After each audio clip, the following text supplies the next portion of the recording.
the biggest disasters that happen to young men in the US is that they look at football players and basketball players and they see the successful ones and they want to be like them.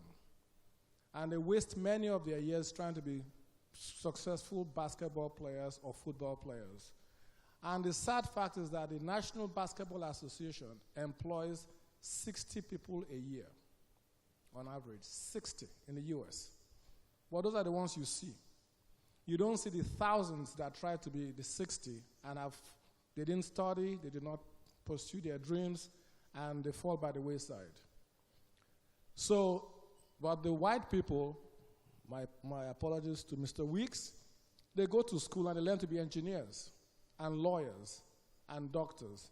And every year the US employs hundreds of thousands of lawyers and engineers because that is more sustainable than trying to be a basketball player.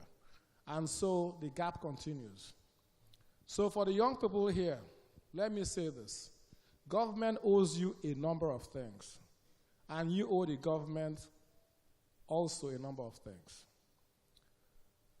The first thing the government owes you is an environment where your skills can be developed and utilized.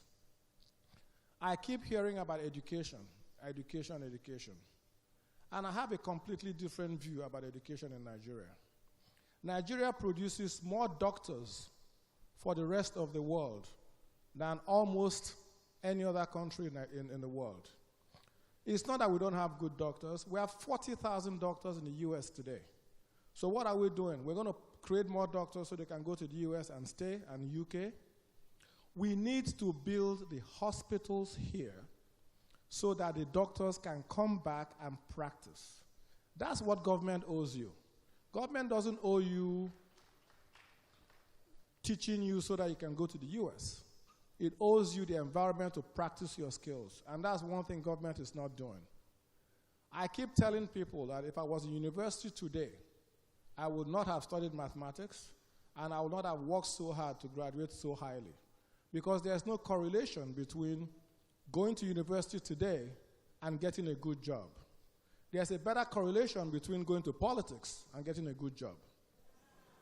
There's a better correlation with entertainment, singing and dancing and acting, noble things, but there's a better correlation. So you see a lot of young men today and young women trying to go to Nollywood or sing and all that because the correlation between even soccer. I was a very good soccer player, and my father wrote my school and said he must stop playing soccer because he didn't see a correlation between playing soccer, football as you call it, and a good life. But now we do.